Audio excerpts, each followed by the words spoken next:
Shalom sahabat lensa kita, bertemu lagi dengan saya Widodo di episode yang ke-22 podcast lensa kita. Nah, dalam episode kali ini kita juga sudah kedatangan bintang tamu. Kita akan ngobrol-ngobrol dengan beliau. Langsung saja mari kita sambut Mas Rizky Widianto. Ya. Selamat datang Mas Rizky. Ya, terima kasih Pak atas kesempatannya. Sama-sama. Mengundang kami. Gimana kabarnya ini? Nah, puji Tuhan luar biasa. Wah, ini yang paling Sehat. penting. Sehat ya Mas ya? Iya, Ya. pastinya.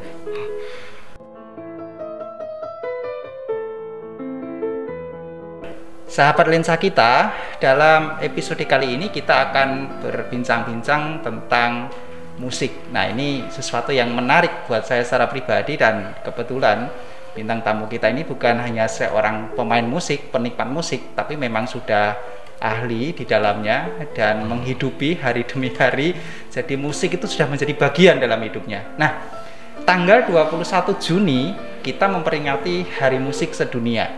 Hari musik ini diperingati baru sejak tahun 1982 di Perancis pada waktu itu, ketika Menteri Kebudayaan Perancis menggalakkan menjadi Hari Musik. Nah, sejak saat itu kemudian dunia mengikutinya dan sampai hari ini setiap tanggal 21 Juni itu diperingati menjadi Hari Musik Sedunia.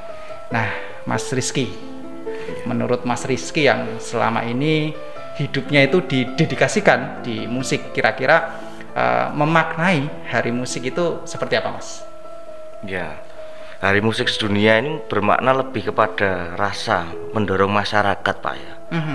Masyarakat dunia agar lebih mengapresiasi terhadap musik. Karena mungkin kita tahu ya Pak Wid, momen apapun selalu ada hari bersejarahnya. Betul. Tentunya musik juga nggak pengen ketinggalan akan hal itu. Padahal baru ini ya, baru Iya. 1982 ya. Iya. Padahal musik itu sejak zaman dulu bahkan ya. Kita mengenal dari zaman Renaissance, zaman Barok, zaman sampai zaman modern. Zaman prasejarah pun mungkin Sudah ada, ya. Nah, baru Iya. ditetapkan menjadi Hari Musik itu tahun 1982.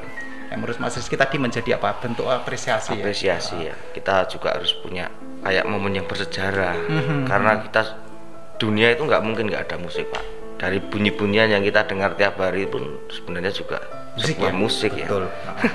Musik itu apa ya? Digunakan dalam semua aspek ya. Iya betul. Kalau kita ke mall itu selalu ada musik. Coba bayangkan kalau ke mall nggak ada musik, mungkin orang nggak jadi beli ya. Karena mendengarkan musik enak, akhirnya wah tertarik untuk membeli. Di rumah sakit pun ada musik untuk terapi. Nah itu. Nah, lalu Mas Rizky, kan Mas Rizky ini kan hidupnya didedikasikan untuk musik, bahkan belajarnya pun fokus di musik.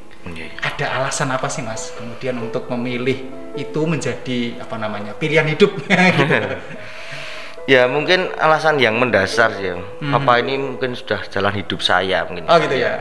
Entah kenapa saya itu kok dari usia kecil tuh suka sekali mendengar lagu, dengar musik, kayak pengen rasa penasaran, ingin menghafalkan, ingin mencoba bermain, misalnya seperti itu. Terus yang kedua kebetulan dari kakek buyut ya, lebih tepatnya itu Mbah Buyut Kakung dari ibu, seorang pengrawit Keraton Surakarta. Wah keren ya. Itu pemain gamelan ya. Mungkin mendarah daging ya sudah kayak darah seni dari beliau itu. Dan itu menjadikan batu loncatan saya untuk lebih termotivasi dalam lebih belajar gitu. Tapi tentunya kan bukan itu alasan utamanya karena faktor keturunan, tentunya bukan ya. Artinya dari sejarah nenek, mbah juga pemusik, dan mungkin bukan hanya itu saja, tetapi memang ada dorongan dari diri sendiri tadi ya. Kebetulan juga dari kampung ini banyak yang mencintai musik tradisional gitu Pak. Jadi kayak hobi kita itu sama. Karena dikondisikan juga di lingkungan ya.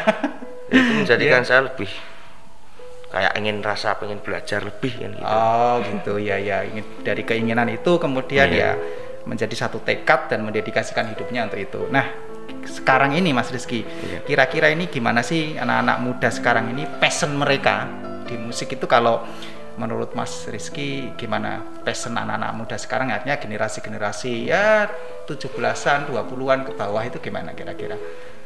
Kalau dari kata passion itu sendiri harusnya sudah menjadi totalitas Pak. meliputi belajar dan komitmen diri sendiri akan hal itu mungkin ya. Kalau apa ya, di sini sebuah contoh ataupun tips itu ya harus yang pertama mencintai musik itu sendiri. Ya. Suka nggak? Ataukah kita cuma dipaksa orang tua main musik? Ataukah kita cuma lihat teman-teman kita ya wah keren ya main musik? Ya, kita pada akhirnya kita belajar agak sulit sedikit nanti wah mundur di tengah jalan. Nah, mesti kayak gitu. Betul. Ya. Nah, Mas Rizky ini kan juga bukan hanya bermusik tapi ngajar kan? Iya, ngajar musik. Nah, dari situ mungkin bisa melihat sih mana yang betul-betul keinginan oleh anak sendiri atau yang itu tadi dikondisikan oleh orang tua atau hanya karena melihat temannya sedang tampil gitu ya. Terus dia pingin gitu. Gimana Mas melihat itu? Ya, mungkin kayak zaman sekarang ya anak-anak dikondisikan agar tidak kemana-mana sih Pak. Mungkin menjadi kegiatan yang positif. Tapi kalau kebetulan anak itu suka ya nanti berlanjut itu aja. Kalau enggak ya berhenti tengah jalan ya. Mungkin banyak seperti itu. Karena ketahuan mana yang bakat dan minat itu akan ketahuan ketika sudah menghadapi materi-materi yang semakin sulit ya. Betul. Nah, biasanya kalau anak muda itu punya skill, punya kemampuan itu akan menambah rasa percaya diri. Nah, begitu juga ketika punya kemampuan bermusik itu mungkin rasa percaya dirinya kemana-mana nenteng gitar itu kan nilai sendiri ya. Gimana Mas melihatnya itu? Ya suatu, saya dulu dari kecil juga gitu sih. Oh Pak. Gitu ya? Kalau saat ini saya di mana-mana nenteng-nenteng alat musik. Gitu ya? Ya mungkin rasa percaya diri itu dibangun dari banyak perform. Misalnya kita diberi kesempatan ya kita ke sana. Kita lakukan itu. Mungkin juga kita harus siap sih kata-kata pedas dari pengkritik, penonton. Betul. Itu menjadikan kita bermental baja sebenarnya. Dan semua itu menjadikan kita kayak sebuah proses pembelajaran untuk semakin baik, semakin lebih baik lagi. Seperti itu. Jadi belajar itu bukan hanya ketika kita les dengan guru privat atau dengan guru musik, tetapi dari orang lain yang menilai kita itu juga sebenarnya memberi nilai sendiri ya bagi kita ya. Oke.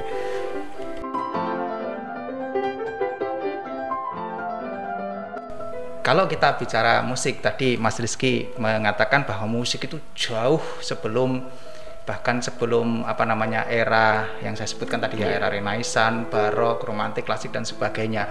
Itu bahkan mungkin zamannya Tuhan Yesus bahkan sebelumnya pun sudah ada ya. Prasejarah. Nah, zaman manusia purba mungkin ya sejarahnya seperti itu. Kalau kita lihat bukti itu di dalam Alkitab memang ada. Ya, kita akan membaca di dalam 2 Tawarik pasal 5 ayat 13. Ini coba saya bacakan. 2 Tawarik 5 pasal 13 demikian.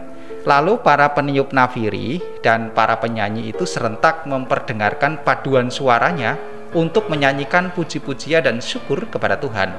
Mereka menyaringkan suara dengan nafiri, ceracap dan alat-alat musik sambil memuji Tuhan dengan ucapan, sebab Ia baik, bahwasanya untuk selama-lamanya kasih setianya.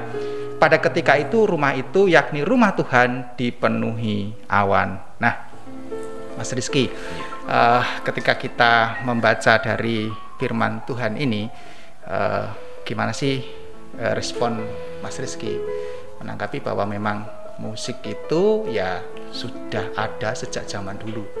Nah, kira-kira gimana Mas? Ya, kalau dari ayat tersebut tanggapan ini mungkin lebih tepatnya kepada pandangan objektif, Pak. Oh iya, silakan. Dalam arti sejarah. Karena dalam perjanjian lama itu banyak kaitannya dalam sejarah peradaban waktu itu. Di perjanjian lama dalam menyembah Tuhan itu kayak sebuah upacara ataupun seremonial mungkin ya, dengan adat budaya yang luar biasa pada waktu itu ya. Entah sebuah nyanyian kuno, musik kuno ataupun tarian-tarian kuno. Kalau sekarang kita malah sebutnya itu suatu hal yang sakral mungkin. Beda sekali seperti zaman perjanjian baru itu sangat berbeda sekali mungkin pada waktu itu. Nah, sekarang kalau kita tarik kepada musik gereja.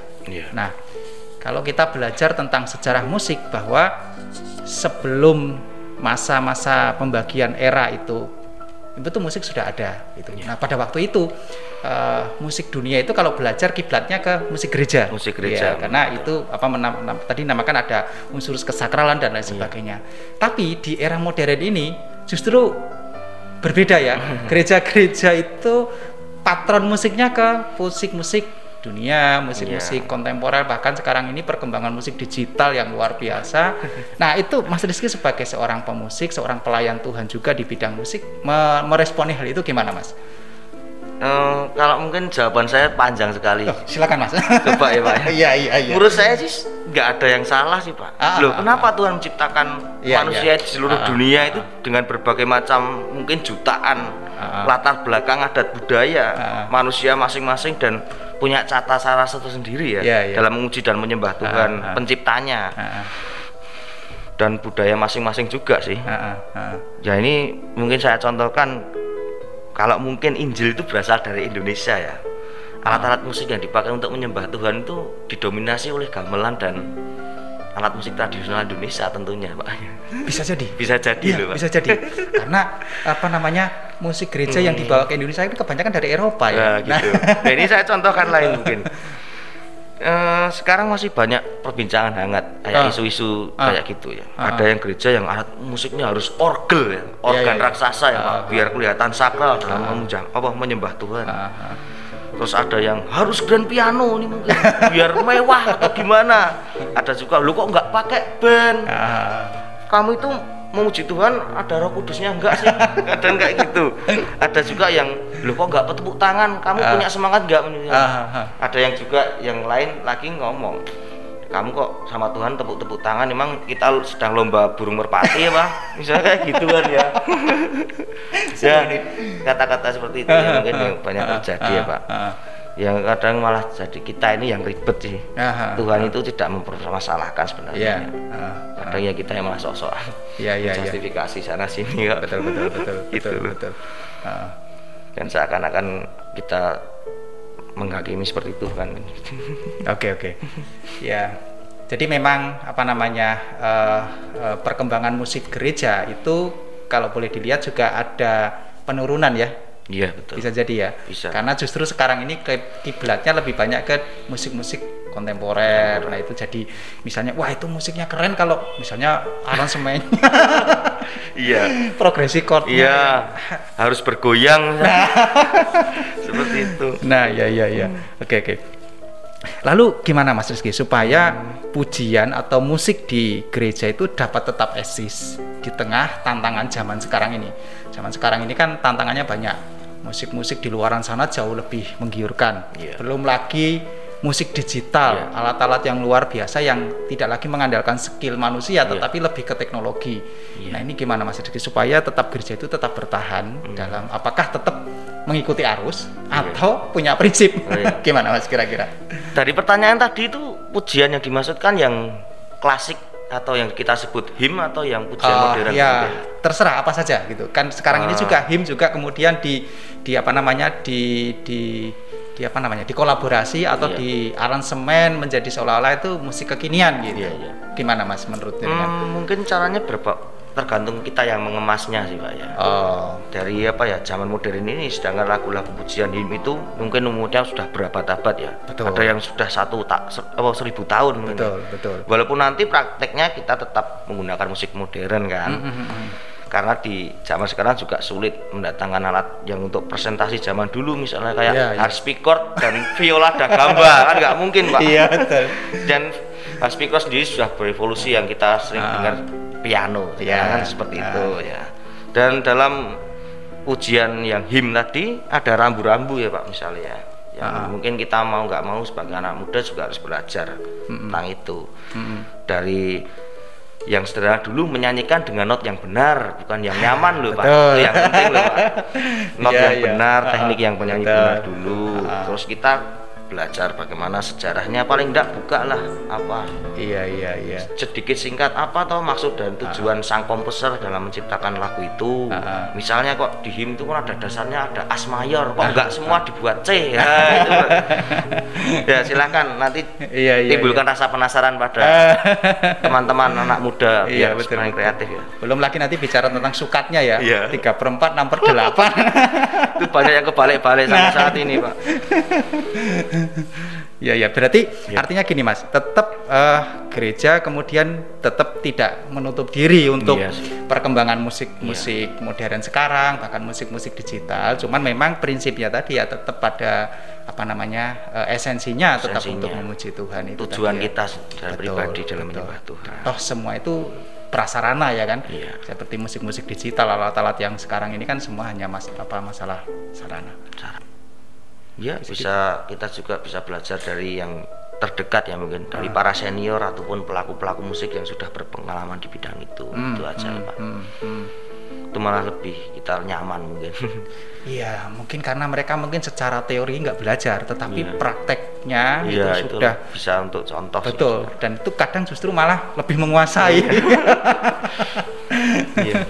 Iya, oke, menarik sekali kalau bicara tentang musik ini karena memang passion kita sama. Puji Tuhan, Pak.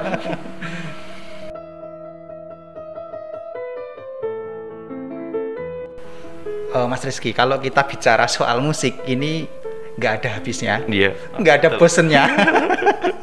Apalagi kalau ada kopinya ya. Wah, luar biasa sekali. Iya, cuma sayangnya nggak ada kopinya, tapi ada alat musik yang menemani kita. Iya. Kalau bicara tentang musik itu, wah saya secara pribadi pun semangat, antusias gitu. Tapi karena episode ini kita dibatasi oleh waktu, waktu kita sudah habis.